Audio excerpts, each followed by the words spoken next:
Olá! Hoje nós vamos estudar um pouco sobre variações linguísticas.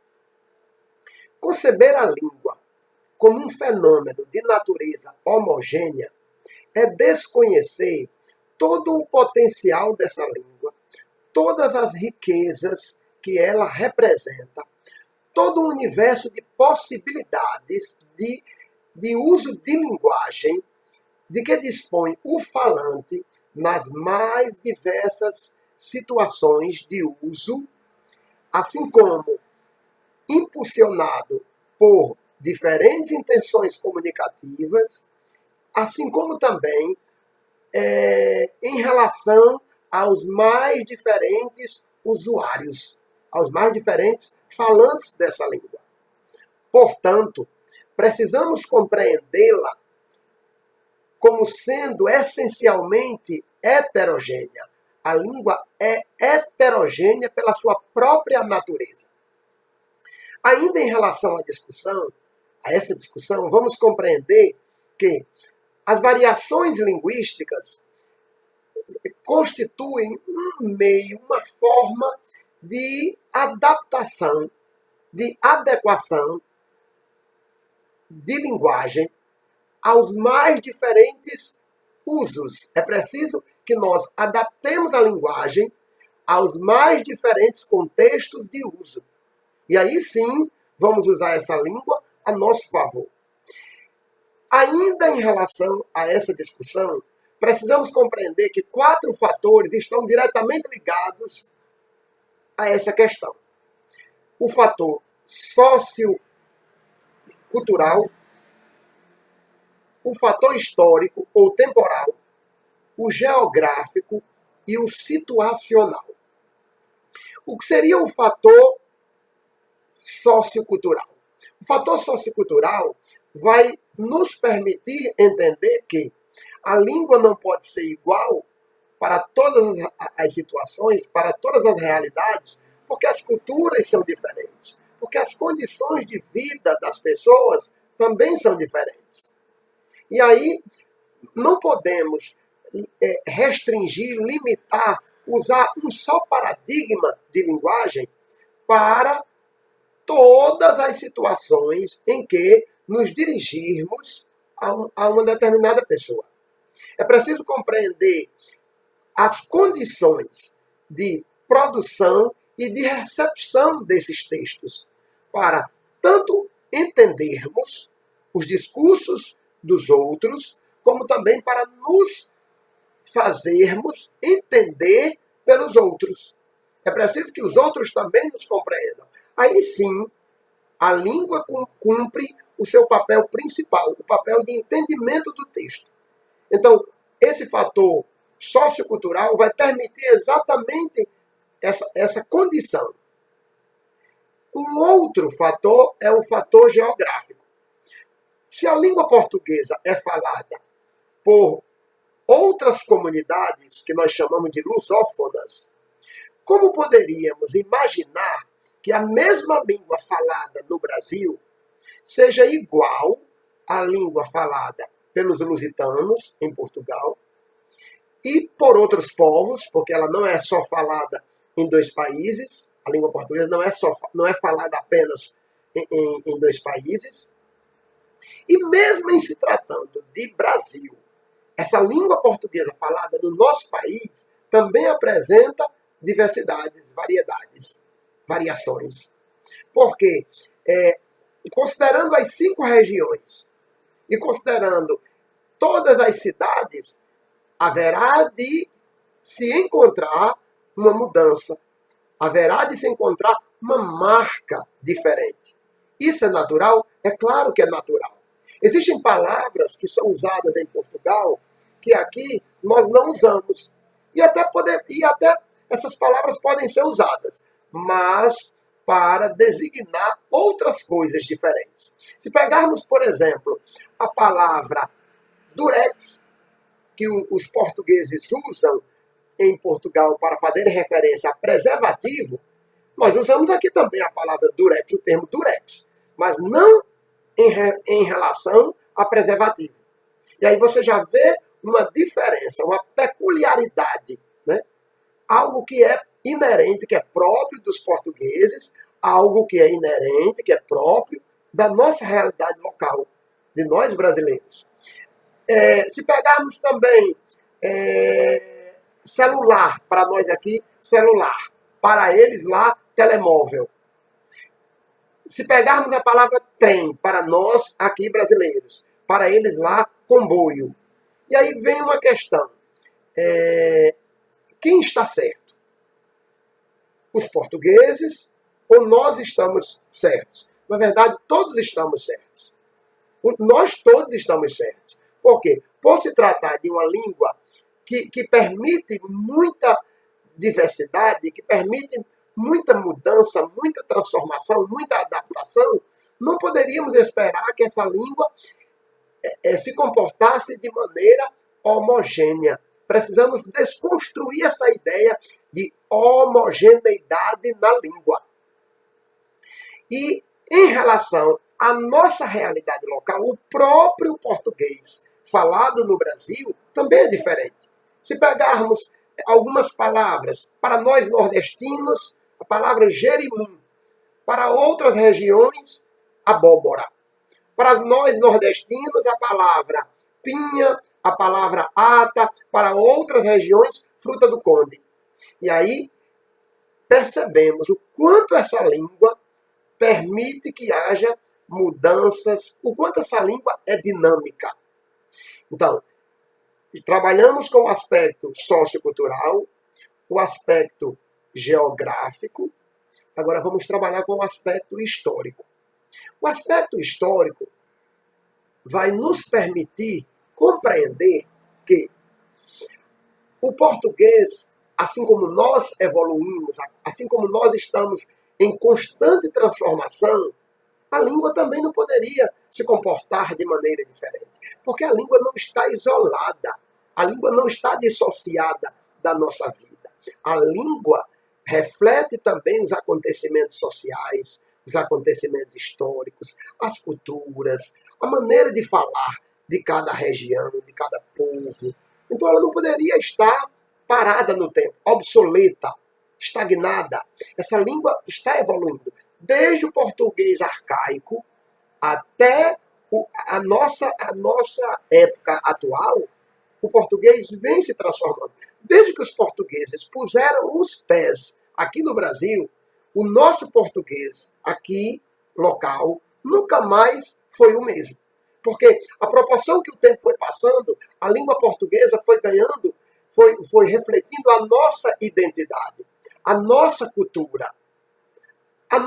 O português falado no Brasil tem a nossa cara, tem a nossa marca, diferentemente do português falado em Portugal, que já reflete a cultura dos lusitanos. Então a língua não para no tempo. Se considerarmos, por exemplo, a palavra vossa mercê, que depois evoluiu para vós mercê, vamos analisar que hoje essa palavra existe, mas ela já passou por uma transformação, por uma outra transformação. Hoje é o pronome de tratamento você. Então, em algumas novelas de época, em alguns romances, pode-se encontrar a palavra vós mercê. Mas, no uso corrente, nas práticas discursivas de uso corrente, não vamos encontrar essa palavra, nem vossa mercê, nem vós mercê. Por quê? Porque essa palavra está em desuso. É o que nós chamamos de arcaísmo.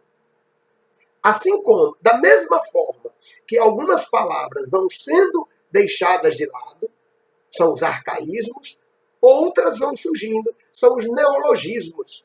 Quantas palavras que hoje em dia nós ouvimos e essas palavras soam estranho.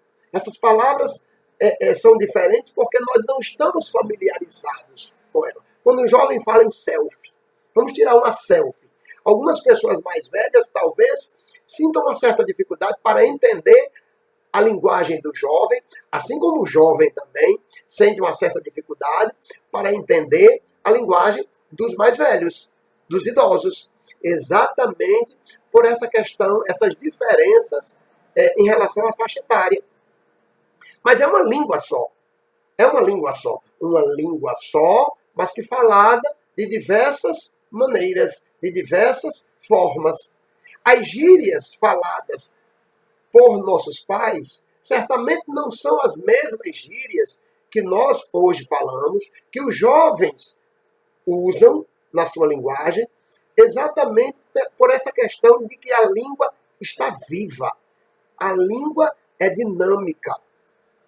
Como diz o filósofo da linguagem, Mikhail Bakhtin, a língua vive e evolui historicamente na comunicação verbal, não no psiquismo individual dos falantes. A língua não é só minha, a língua é social.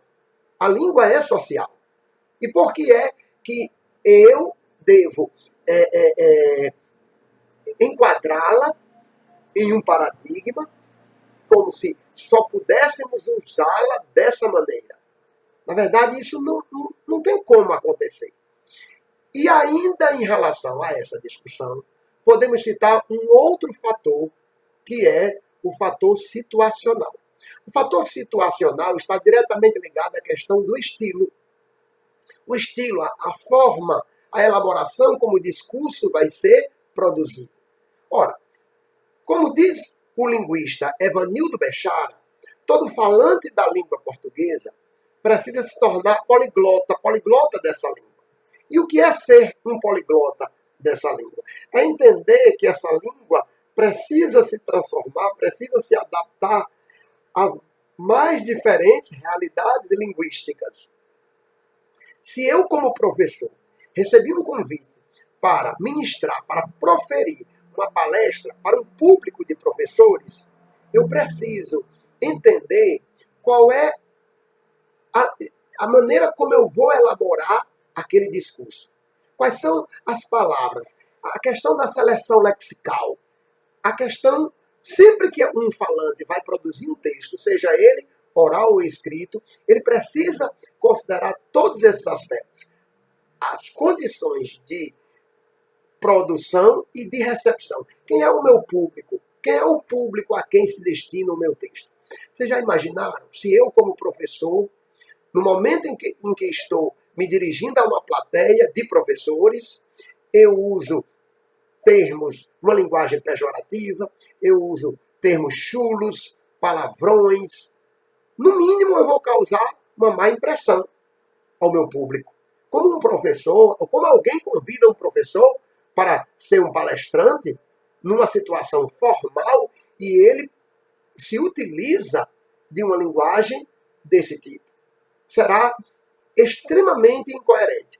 Precisamos exatamente nos ater a essa questão da adaptação da língua.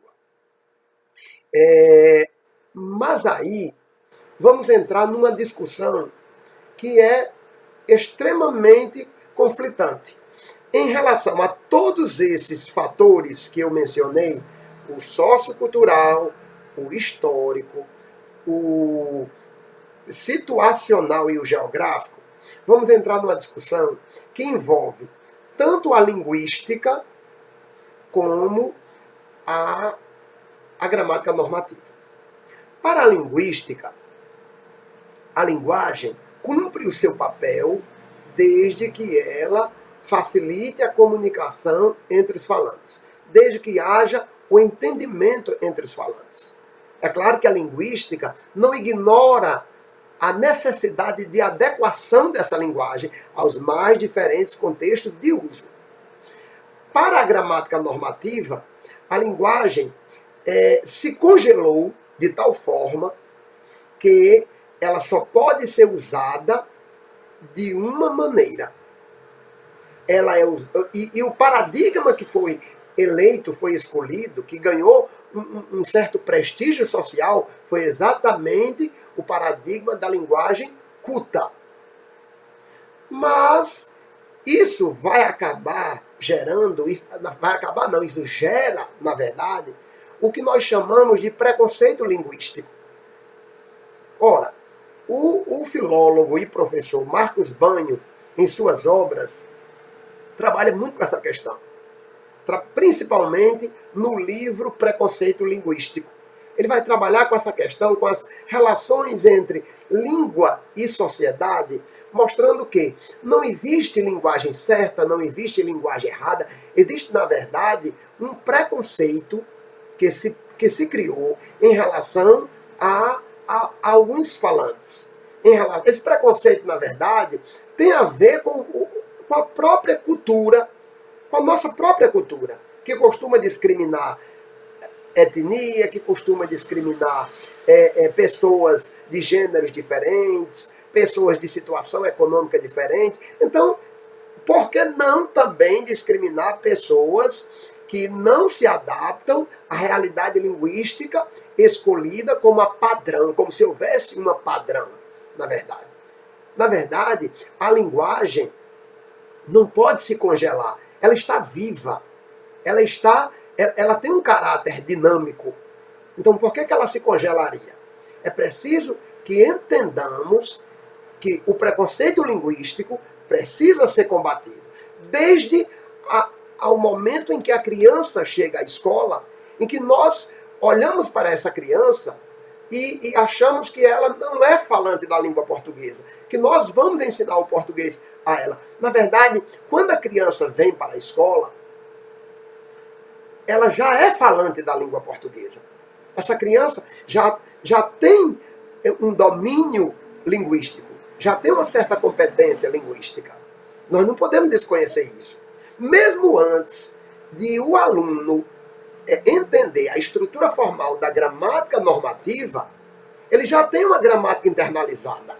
É a gramática que permite que ele elabore frases, que ele compreenda os diversos sentidos das palavras, que ele use, que ele vá adquirindo, vá ampliando o seu vocabulário, que ele vá aumentando o seu léxico, que ele escolha as palavras adequadas para determinadas situações.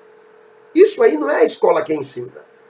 A própria vivência com os pais, com a comunidade, vai permitindo que a criança, que o adolescente, adquira essa competência, a competência comunicativa. Continuando, vamos pegar aqui a letra de uma música de Luiz Gonzaga e Humberto Teixeira, Asa Branca, que funciona como uma espécie, que representa uma espécie de hino do nordestino, que sofre as mais terríveis adversidades em decorrência da seca, dos períodos de estiagem. Se pegássemos essa letra, quando olhei a terra ardendo, com a fogueira de São João, eu perguntei a Deus do céu, por que tamanha judiação? Que braseiro, que fornaia, nem um pé de plantação. Por farta d'água perdi meu gado, morreu de sede meu alazão. Se o professor pedisse aos alunos que reescrevessem esse texto, adaptando ao padrão formal da língua, né? Adaptando a linguagem culta, na verdade, o que aconteceria seria terrível. Porque descaracterizaria a linguagem do homem do campo. Tiraria toda a identidade do homem do campo. Essa linguagem reflete exatamente a cultura, o conhecimento, a maneira natural de falar do sertanejo. Portanto, não é uma linguagem errada, é uma linguagem que reflete a realidade do sertanejo, a realidade do homem do campo. Precisamos compreender que a língua é uma espécie de etiqueta social. E ela vai se comportando de maneira diferente à proporção que o falante vai adequando essa língua às mais diferentes situações de uso. Aí é onde entra a questão da variação linguística. Um outro detalhe também importante é que essas variações podem acontecer em diferentes planos constitutivos da linguagem. No plano fônico, no plano fonético, em relação à pronúncia das palavras. Algumas palavras são pronunciadas de uma maneira, numa região, numa cidade, em um país, e são pronunciadas de uma outra maneira numa outra região. Considerando o plano morfológico, algumas palavras existem em uma região e não existem em uma outra. Considerando a área semântica, o sentido de algumas palavras existe em uma região e numa outra região a palavra já ganha a palavra já tem um outro sentido. Aquela palavra já vai denominar, já vai designar um outro objeto, uma outra coisa. Considerando ainda o plano sintático, nós vamos perceber que a maneira como se elaboram as frases, os usos da linguagem, as relações que existem entre as palavras e as orações, também tudo isso vai sendo tratado de uma maneira diferente, considerando as variações linguísticas. Em relação à questão lexical, o vocabulário também. Então, esses elementos constitutivos da linguagem vão refletir todas essas variações. Todas essas variações. Portanto, precisamos entender a língua dessa maneira. A língua como um fenômeno vivo, dinâmico, que se adapta às mais diferentes realidades para facilitar a comunicação, para facilitar os diversos usos da linguagem. Obrigado, e eu espero que tenham compreendido e que tenham entendido a grandeza da nossa língua, da língua portuguesa.